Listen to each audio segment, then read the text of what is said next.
सबसे पहले अल्लाह जो हम सब का खालिक है, हमारा मालिक है, हमारा राज़िक है, कुल जहान को बनाने वाला, कुल जहान को चलाने वाला, उस मालिक हकीकी का शुक्र अदा करते हैं कि जिसने हमें आज जुमा के बाबरकत दिन में अपने पाक घर के अंदर अपना और अपने हबीब मुकर्रम सल्लल्लाहु अलैहि वसल्लम का ज़िक्र खैर और दीन हक़ दीन इस्लाम की तालीमात सीखने सिखाने के लिए हाज़री की तौफ़ीक बख्शी है। अल्लाह जल्ला मजदूहू की बारगाह कुद्स में अर्ज़ करते हैं कि अल्लाह करीम यहाँ होने वाले अज़कार हसना की हमें कामिल बरक़ात अता फ़रमाए और जहाँ भी हक़ और खैर की बात हम सीखें अल्लाह अमल की तौफ़ीक अता फ़रमाए। मोहतरम सामीन, जिस तरह अंग्रेज़ी साल के 12 महीने हैं, इसी तरह इस्लामी साल के भी 12 महीने हैं। मुहर्रम, सफ़र, रबीउल अव्वल, रबीउल सानी, जमादुल ऊला, जमादुल सानी, रजब, शाबान, रमज़ान, शवाल, ज़ुल्क़ाद, ज़ुल्हज। इस्लामी साल के ये 12 महीने। अब हमारा इत्क़ाद ये है कि ये सारे के सारे महीने अल्लाह रब्बुल इज़्ज़त के ही बनाए हुए, दिन भी सारे अल्लाह के बनाए हुए, हफ्ते भी सारे अल्लाह के बनाए हुए, रातें भी सारी अल्लाह ही की बनाई हुई। अब मुसलमानों का इत्क़ाद ये है कि ये जितने भी महीने हैं, साल हैं, हफ्ते हैं, दिन हैं, रातें हैं, जगहें हैं, सारी अल्लाह की बनाई हुई हैं। इनमें से किसी भी चीज़ को अल्लाह ने मनहूस नहीं बनाया, किसी भी चीज़ को अल्लाह ने मनहूस नहीं बनाया। अब हमारे मुआशरे के अंदर एक इत्क़ाद और नज़रिया ये भी पाया जाता है कुछ दिनों के बारे में कि माज़अल्लाह फ़लाँ दिन मनहूस दिन है। जैसे मंगल के बारे में अमूमन लोग कहते हैं कि मंगल का दिन मनहूस दिन है, मंगल के दिन कहीं जाना नहीं चाहिए, मंगल के दिन कोई काम नहीं शुरू करना चाहिए। भाई क्यों? इसलिए कि ये मनहूस दिन है। तो जिस तरह मंगल के दिन के बारे में नहूसत का अकीदा पाया जाता है, इसी तरह इस्लामी साल का जो दूसरा महीना है, बाज़ लोग इसको भी मनहूस कहते हैं, और वो कौन सा है? सफ़र का महीना। सफ़र के महीने को बाज़ लोग मनहूस महीना समझते हैं। इस महीने के अंदर उमूमन आप देखते हैं कि लोग बच्चों की शादियां नहीं करते। भाई क्यों स्टे किया हुआ है, क्यों रोकी हुई शादी? कहा जाता है जनाब सफ़र का महीना, इस महीने में बच्चियों की रुखसती नहीं की जाती। भाई क्यों नहीं रुखसती करते? भाई सफ़र का महीना। इस महीने के अंदर लोग कारोबार नहीं शुरू करते। भाई क्यों नहीं शुरू करते? भाई सफ़र का महीना, सफ़र का महीना काट लिए फिर करा। तो इस महीने के बारे में लोगों का इत्क़ाद और नज़रिया ये है कि सफ़र का महीना नहूसत का महीना है। माज़अल्लाह, इस महीने में कारोबार करोगे तो नुकसान होगा, इस महीने में बच्चों की शादी करोगे नुकसान होगा, बच्चियों को रुखसत करोगे नुकसान होगा। अब हमने देखना है कि क्या वाकई दीन इस्लाम के अंदर इस सोच और इस फिक्र की कोई गुंजाइश मौजूद है? कोई इशारा मिलता है हमें दीन में ऐसा कि सफ़र का महीना नहूसत का महीना है, या मंगल का दिन नहूसत का दिन है, या कोई हफ्ता नहूसत वाला हफ्ता है, या कोई रात ऐसी है जिसमें नहूसत पाई जाती है, या कोई जगह ऐसी है जिसमें नहूसत पाई जाती है? अब इस चीज़ को हमने इस्लामी नुक्ता नज़र से देखना है। आपने दो नाम सुने होंगे, ईमान मुफस्सल और ईमान मुजमल। ये जो नमाज की किताबें होती हैं उनके पहले सफ़े पर ईमान मुफस्सल और ईमान मुजमल लिखे होते हैं। और अमूमन जब मौलवी साहब बच्चों का निकाह पढ़ाते हैं तो वो भी बार दफ़ा ईमान मुफस्सल और ईमान मुजमल पढ़ाते हैं, फिर निकाह शुरू करते हैं। ईमान मुफस्सल और मुजमल क्या है? ये दो अकीदे हैं। ईमान मुजमल अल्लाह की ज़ात के बारे में अकीदा है और ईमान मुफस्सल दीन इस्लाम की तालीमात के बारे में मुकम्मल अकीदा है। ईमान मुजमल क्या है? आमनतु बिल्लाहि कमा हुआ बिअस्माइहि व सिफातिहि व क़बिलतु जमीअ अहकामिहि इक़रारुम बिल लिसानी व तस्दीकुम बिल क़ल्ब। बंदा ये इजहार कर रहा है कि या अल्लाह, मैं तुझको तेरी सारी सिफात और तेरे सारे नामों के साथ मानता हूँ। या अल्लाह, मैं तुझको तेरी सारी सिफात और सारे नामों के साथ मानता हूँ। वक़बिलतु जमीअ अहकामिही, ऐ मेरे रब, मैं तेरे सारे के सारे अहकाम को कबूल करता हूँ।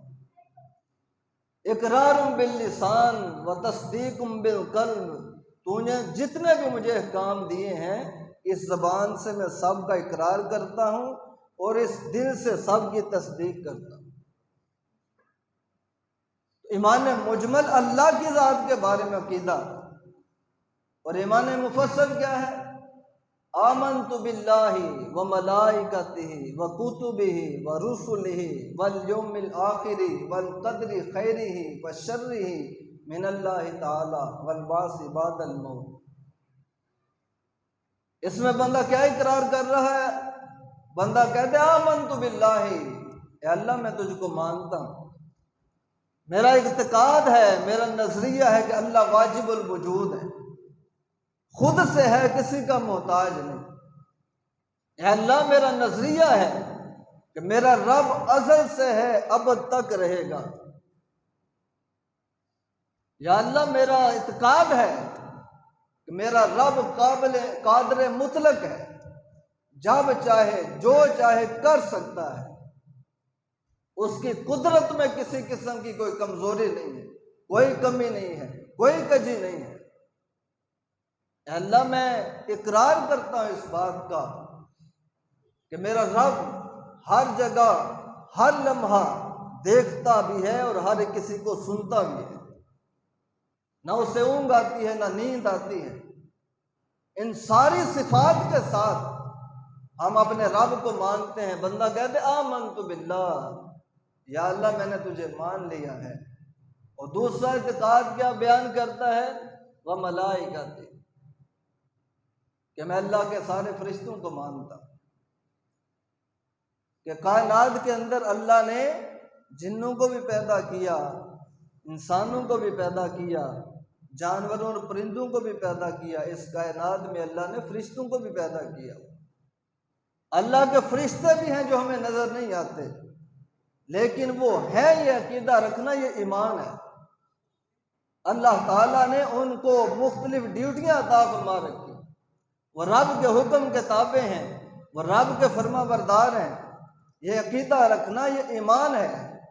अगर कोई शख्स ये इत्क़ाद नहीं रखता फरिश्तों के बारे में, उसका अकीदा यह है कि फरिश्ते नहीं हैं या कुछ भी नहीं है, वो बंदा मोमिन नहीं है। मैं आमनतु बिल्लाहि व मलाइकतिहि व कुतुबिहि। और तीसरा अकीदा हम इकरार करते हैं कि आसमान से अल्लाह ताला ने अपने नबियों पर किताबें नाजिल फरमाई। अल्लाह ने मुसहफ नाजिल फरमाए। 4 बड़ी किताबें अल्लाह ने तौरात, ज़बूर, इंजील, कुरान पाक नाजिल किया अपने नबियों पर। और बहुत से छोटे छोटे सहीफे भी अपने नबियों पर अल्लाह ने नाजिल किए हैं। ये सारे के सारे सच्चे हैं और ये सारे रब की तरफ से हैं। जब तक कोई बंदा ये इत्क़ाद और इन पर ईमान नहीं रखता, मोमिन नहीं हो सकता। व मलाइकतिहि व कुतुबिहि व रुसुलिहि। 5वां अकीदा क्या है? कि अल्लाह ताला ने कमो बेश इंसानों की हिदायत के लिए 1,24,000 अंबिया मबूस फरमाए। अंबिया को भेजा दुनिया में और वो सारे के सारे नबी सच्चे हैं, सारे रब की तरफ से आए हैं।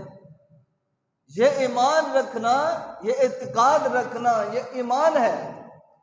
अगर कोई शख्स किसी एक नबी की नबूवत के बारे में शक में पड़ जाए तो बंदा मोमिन नहीं रहता। पांचवा अकीदा और छठा अकीदा क्या है? वल यौमिल आखिर, कि मैं या अल्लाह ईमान रखता हूं इस बात पर कि आखिरत भी कोई चीज है। एक दिन ऐसा आएगा कि ये कायनात फना हो जाएगी। कुल्लु मन अलैहा फान, सब कुछ खत्म हो जाएगा। ये दरिया, ये पहाड़, ये दरख्त, ये जमीन, ये आसमान, हर चीज खत्म हो जाएगी, वाहिद अल्लाह की जात रह जाएगी। ये दिन भी आएगा, इसका इत्काद रखना ये ईमान है। अगर कोई शख्स आखिरत के बारे में, इस कायनात के फना होने के बारे में शक में पड़ गया कि ऐसा नहीं होगा, बंदा मोमिन नहीं रहे। वल कदरी खैरिही व शर्रिही मिनल्लाहि ताला, छठा अकीदा तकदीर के बारे में, कि बंदे को जो भी खैर पहुंचती है वो रब की तरफ से है, और बंदे को जो भी शर पहुंचता है, जरर पहुंचता है, नुकसान पहुंचता है, वो भी रब की तरफ से। ये बात आप सुनते हैं कि अल्लाह के हुक्म के बगैर पत्ता भी नहीं हिलता। ये अकीदा रखना ईमान है। हमें जिंदगी मिली रब की तरफ से है, हमें शिफा मिली रब की तरफ से है, हमें मकान मिला रब की तरफ से है, हमें औलाद मिली रब की तरफ से है, हमें इज्जत मिली रब की तरफ से है, हमें कारोबार मिला रब की तरफ से है। हर खैर और हर आफियत जो बंदे को पहुंचती है रब की तरफ से है। ये ईमान रखना, ये इत्काद रखना, ये ईमान है। और बंदे को जो ज़र्र पहुंचता है, नुकसान पहुंचता है, तकलीफ पहुंचती है, वो भी रब की तरफ से। ये इत्काद रखना, ये ईमान है। अब इसी पर आपने तवज्जो करनी, इसी पर फोकस देना है। वल कदरी खैरिही व शर्रिही मिनल्लाहि ताला, कि जो तकदीर रब ने अच्छी या बुरी लिख दी है ये अल्लाह की तरफ से। बंदे को उस वक्त तक कोई खैर, इज्जत, आफियत नहीं मिल सकती जब तक रब न चाहे, और बंदे को कोई नुकसान नहीं पहुंच सकता जब तक रब का उसमें इरादा ना हो। वल बासी बादल मौत, और सातवां अकीदा ये है कि भाई हर किसी ने मर के दोबारा जिंदा होना है। एक दिन आएगा कि जिनको हम कब्रों में रख रहे हैं, ये कब्रें खुलेंगी, कब्रों से मुर्दे निकलेंगे, अल्लाह की बारगाह में हाजिर होंगे।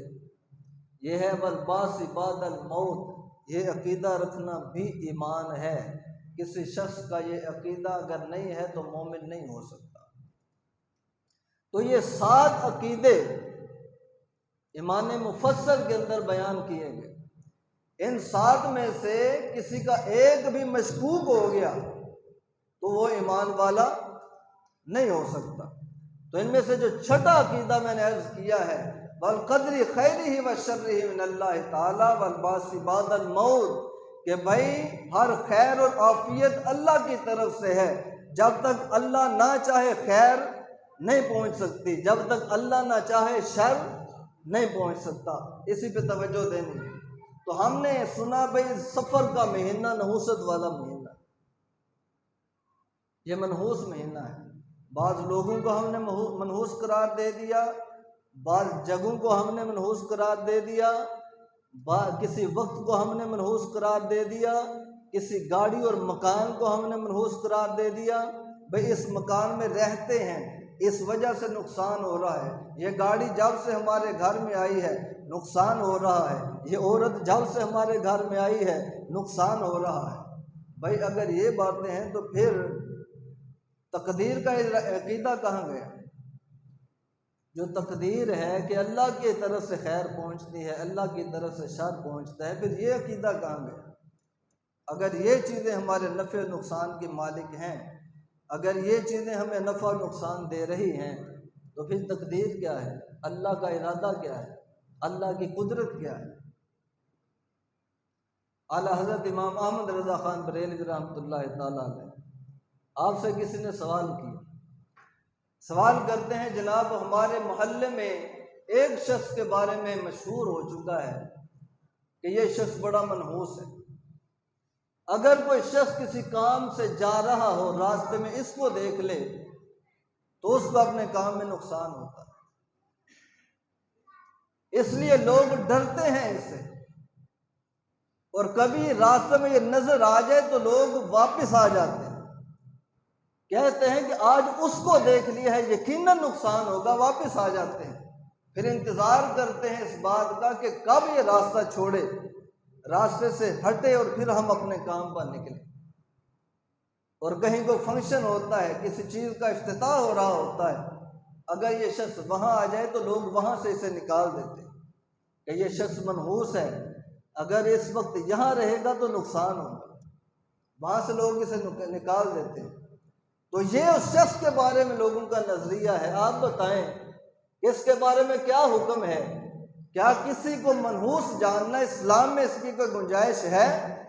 इमाम आला हज़रत रहमतुल्लाह तआला अलैह वो फरमाते हैं कि भाई इस्लाम के अंदर इस नज़रिए की कोई गुंजाइश नहीं कि किसी शख्स को हम मनहूस समझें, किसी जगह को मनहूस समझें, किसी वक्त को मनहूस समझें, किसी दिन को मनहूस समझें, किसी रात को, किसी महीने को मनहूस समझें। आला हज़रत फरमाते हैं इसकी कोई मिसाल नहीं है इस्लाम के अंदर। नबी करीम सल्लल्लाहु अलैहि वसल्लम के दौर में इसकी कोई मिसाल नहीं मिलती, सहाबा के दौर में इसकी कोई मिसाल नहीं मिलती कि सहाबा किसी शख्स को मनहूस समझते हों, कोई मिसाल नहीं है।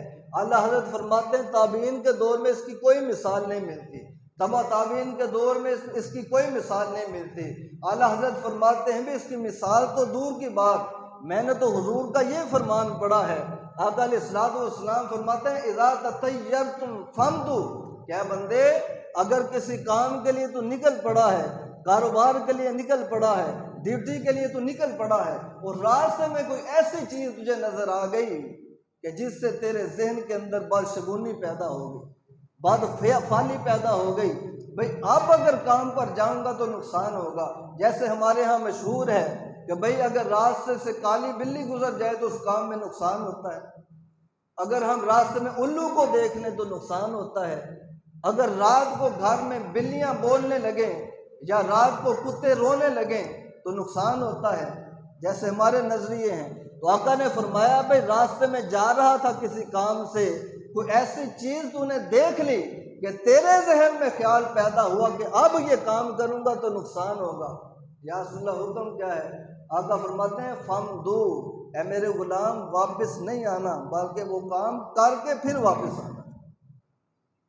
आका फरमाते हैं वहां से वापस नहीं आना ये सोच के कि अब मुझे नुकसान होगा, बस अपने जहन में ख्याल पैदा कर लिया कि मुझे नुकसान होगा। अगर अपने जहन में ख्याल पैदा कर लिया तो फिर रब की तकदीर कहाँ है? अगर खुद से फैसला कर लिया कि नुकसान होगा तो फिर तकदीर क्या है?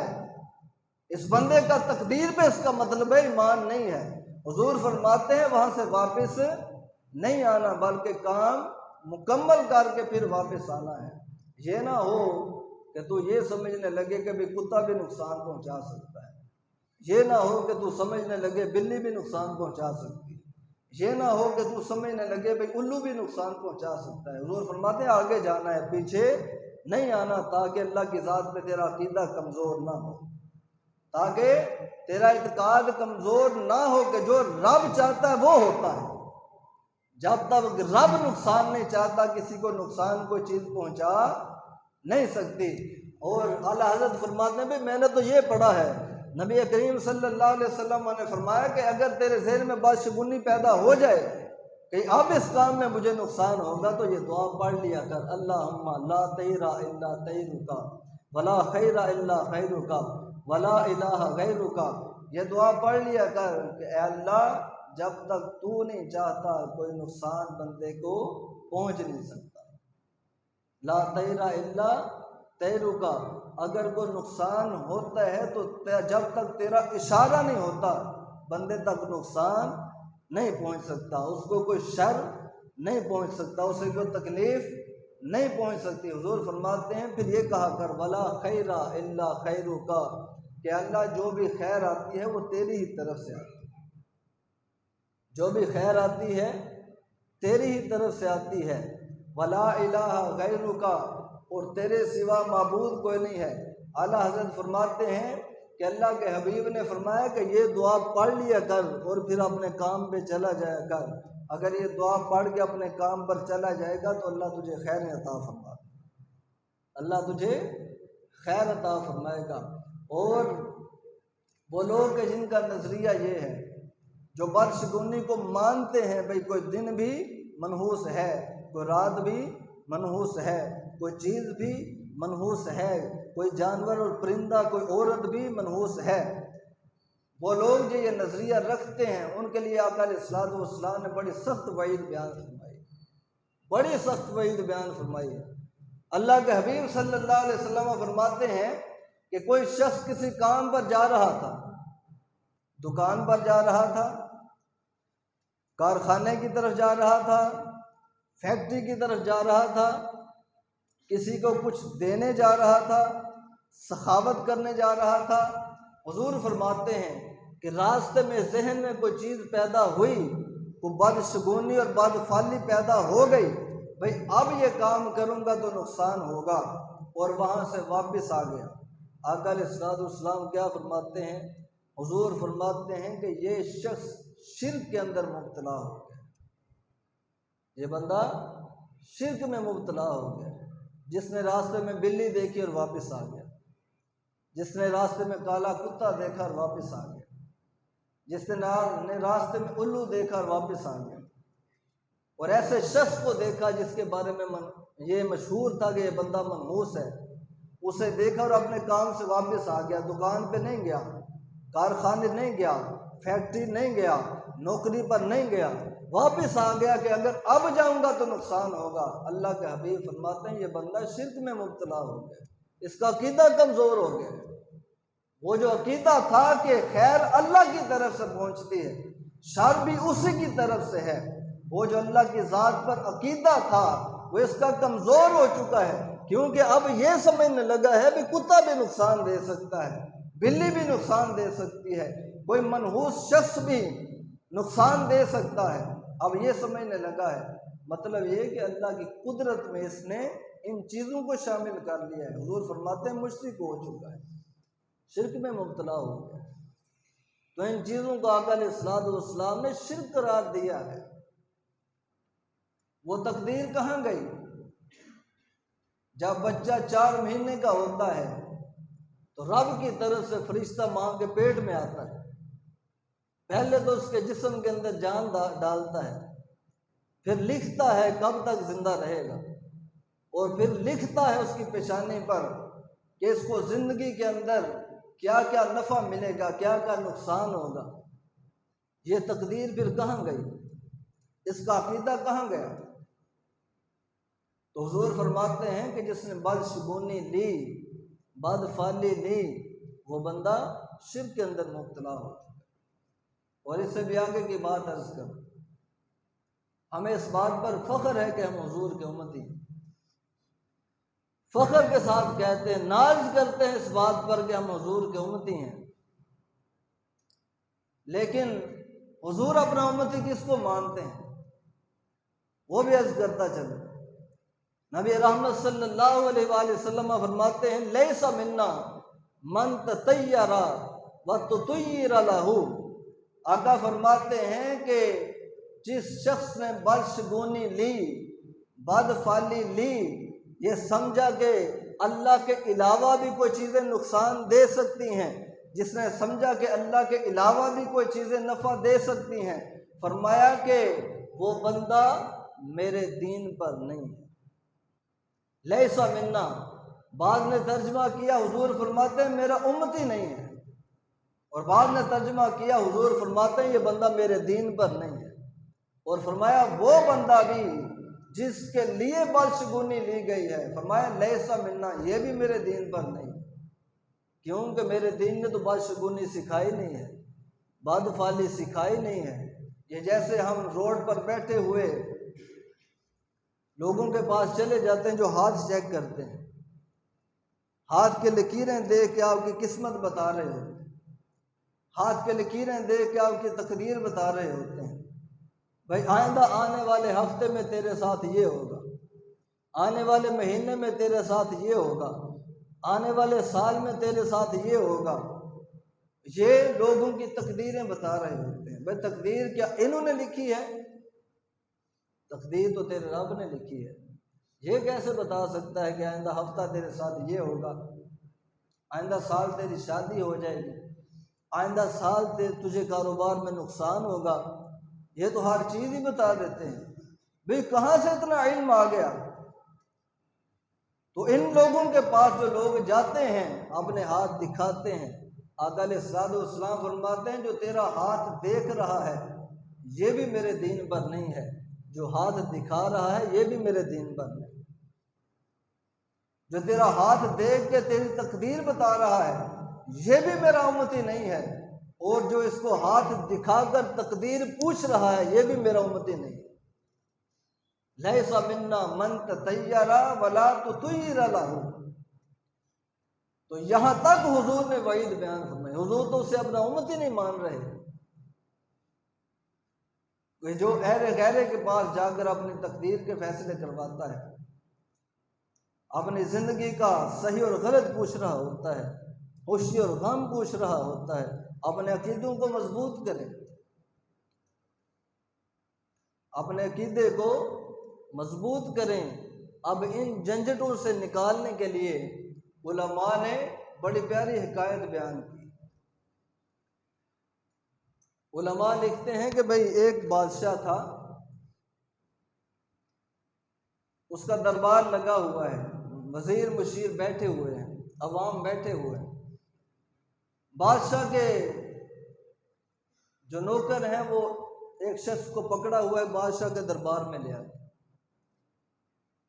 भाई क्या माजरा है? तो वो सिपाही कहते हैं जनाब ये शख्स मनहूस है, इसके मोहल्ले में मशहूर है कि ये बंदा मनहूस है, इसकी बस्ती में मशहूर है कि ये बंदा मनहूस है। भाई क्यों? जनाब इसका माजरा ये है कि जब लोग काम पर निकलते हैं रास्ते में अगर इसकी शक्ल देख लें तो उससे उन्हें काम में नुकसान होता है। और ये बारहा का तजर्बा है लोगों का, और लोगों का मुतालबा ये है कि शख्स को मुल्क बदर कर दिया जाए, मुल्क से निकाल दिया जाए, क्योंकि इसकी वजह से हमारा नुकसान हो रहा है। बादशाह ने कुछ तवक्कुफ किया, कुछ देर सोचने के बाद बादशाह कहता है भाई फैसले में जल्दबाजी नहीं करूंगा, पहले मैं खुद आजमाऊंगा, खुद तजर्बा करूंगा कि अगर वाकई ऐसा माजरा हुआ तो फिर इसको मुल्क बदर किया जाए। अब सिपाहियों को हुक्म हो जाता है भाई सुबह सबसे पहले इस बंदे को मेरे सामने खड़ा कर, कि सुबह सबसे पहले मैं इसकी शक्ल देखूं। और ड्यूटी लग गई, बादशाह सलामत सो गए। अब सुबह का वक्त जब बादशाह के उठने का हुआ तो उस बंदे को बादशाह के दरवाजे के बिल्कुल सामने खड़ा कर दिया गया। अब बादशाह उठा, दरवाजे की तरफ आया, दरवाजा खोला, देखा वो बंदा सामने खड़ा है। अब उस शख्स ने बादशाह को देखा और बादशाह ने उस बंदे को देखा, और उसके अंदर दो चीजें थी उस बंदे के अंदर, एक तो उसका रंग काला था और दूसरी एक आंख से वो काना था। ये दो चीजें भी थी उसको। अब बादशाह ने उसे देखा और उस बंदे ने बादशाह को देखा। बादशाह अंदर चला गया, दरवाजा बंद करके जाकर नाश्ता किया, शाही लिबास पहना। लिबास पहनने के बाद जब जूता पहना तो जूते में जो ही पाँव दाखिल किया अंदर से बिच्छू ने डस लिया। बादशाह चीखने चिल्लाने लगा, शोर मच गया कि बादशाह को बिच्छू ने डस लिया। बादशाह का रंग बदलने लगा, तबीबों को, हकीमों को बुलाया गया, सारे दरबारी वजीर मुशीर वहां जमा हो गए। बादशाह का इलाज शुरू हुआ। मोहतरम सामीन यह रुक कर एक बात अर्ज करना चाहूँगा कि बादशाह को जो बिच्छू ने काटा है इसमें क्या उस बंदे का कसूर है? नहीं, उस बंदे का कसूर नहीं है, इसमें बादशाह का अपना कसूर है। क्या कसूर है बादशाह के? बादशाह ने अल्लाह के हबीब की सुन्नत को तर्क किया, इस वजह से बिच्छू ने काटा है। हबीब खुदा की सुन्नत क्या है? नबी करीम सल्लल्लाहु अलैहि वसल्लम इरशाद फरमाते हैं कि मेरे गुलामों, जब जूता पहनने लगो तो जूते को पहले 3 मरतबा झाड़ लिया कर। जूते को 3 मरतबा झाड़ लिया करो, फिर जूता पहना करो। इस बंदे को तकलीफ इसलिए पहुंची कि हुजूर की सुन्नत को तर्क किया है इसने। नबी रहमत सल्लल्लाहु अलैहि वसल्लम एक मरतबा मोज़े पहनने लगे, दायां मोज़ा पहना, बायां पहनने लगे, एक चील उड़ती हुई आई, उसने मोज़े को पकड़ा, आसमानों की तरफ चली गई। जब बुलंदी पर पहुंची तो वहां से मोज़े को छोड़ दिया। मोज़ा जब नीचे आकर गिरता है तो लोगों ने क्या देखा कि मोज़े के अंदर से एक जहरीला सांप निकला और एक तरफ दौड़ लगा। मोज़े के अंदर से सांप निकला। अब अल्लाह के हबीब सल्लल्लाहु अलैहि वसल्लम के रब की बारगाह में शान ये है कि हबीब खुदा की खिदमत के लिए अल्लाह ने चील को भेजा है। चील आई कि मेरे हबीब को नुकसान ना पहुंचे। मोज़े के अंदर सांप है, सांप मेरे हबीब को नुकसान ना पहुंचाए। और दूसरा, रब ने चील को इसलिए भेजा ताकि क़यामत तक मेरे नबी की सुन्नत कायम हो। इस वाक़या के बाद अल्लाह के हबीब सल्लल्लाहु अलैहि वसल्लम ने अपने गुलामों से फरमाया कि हम गुलामों, जब भी जूता पहनने लगो उसको पहले 3 मरतबा झाड़ लिया करो, ताकि अगर उसके अंदर कोई जहरीली चीज़ हो तो तुम्हें नुकसान न पहुंचा सके। हमारे आका की ये भी सुन्नत है। आका फरमाते हैं कि जब लिबास पहनने लगो तो लिबास को 3 मरतबा पहले झाड़ लिया करो, फिर लिबास पहना करो। हमारे आका की ये भी सुन्नत है कि जब बिस्तर पर सोने लगो तो सोने से पहले बिस्तर को झाड़ लिया करो। अब इस कौम का अलमिया ये है, कितने लोग हैं हम में से जो इन सुन्नतों को जिंदा कर रहे हैं? कितने हैं हम में से जो जूता झाड़ कर पहनते हैं? कितने हैं हम में से जो लिबास झाड़ कर पहनते हैं? कितने हैं हम में से जो बिस्तर को झाड़ कर फिर सोते हैं? अब जब हमने सुन्नत को तर्क कर दिया है, फिर अगर कोई नुकसान पहुंचे तो किसका कसूर है? हुजूर की सुन्नतों को जिंदा करने की कोशिश करें। बज़ाहिर ये छोटे छोटे काम, छोटी छोटी चीज़ें हैं, लेकिन इसके अंदर खैर बड़ी है। हुजूर की हर छोटी बड़ी सुन्नत के अंदर अल्लाह ने बड़ी खैर पोशीदा रखी है। इन सुन्नतों को जिंदा करने की कोशिश करें। जब हम हुजूर की इन सुन्नतों को जिंदा करेंगे तो अल्लाह का दीन जिंदा होगा। हुजूर की इन सुन्नतों को जिंदा करेंगे तो हुजूर की सुन्नत जिंदा होगी। हमारे बच्चे जब देखेंगे कि मेरा बाप जूता झाड़ कर पहनता है तो मेरे बेटे में आदत पैदा होगी। कल उसका बेटा जब इसे देखेगा तो उसके अंदर आदत पैदा होगी। ये हुजूर की सुन्नत क़यामत तक चलेगी। जब मेरा बेटा मुझे देखेगा कि मेरा बाप जब भी लिबास पहनता है झाड़ कर पहनता है, ये सुन्नत मेरे बेटे तक मुंतकिल होगी।